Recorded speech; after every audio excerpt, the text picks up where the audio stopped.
Le Jeep Wrangler est un engin totalement anachronique sur les routes de 2012. Baroudeur de l'extrême, il poursuit une carrière débutée il y a plus de 70 ans avec la fameuse Jeep Willys.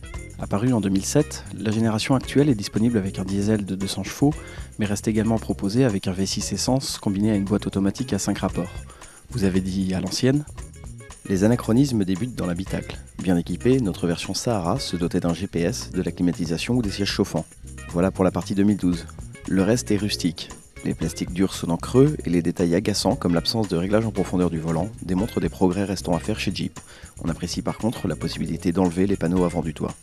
Le Wrangler paye ses capacités de haut vol en 4x4 par un comportement routier délicat.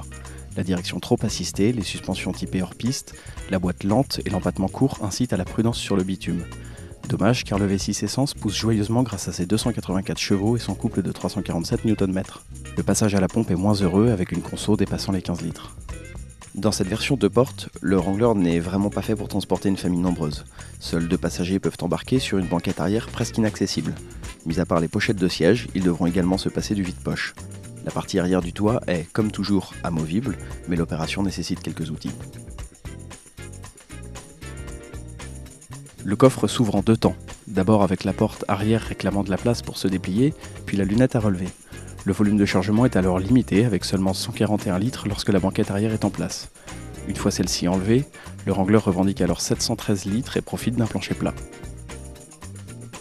Entre les plages du débarquement, les rassemblements de surfeurs et les chemins les plus sélectifs, le Jeep Wrangler occupe une place très particulière dans l'imaginaire automobile.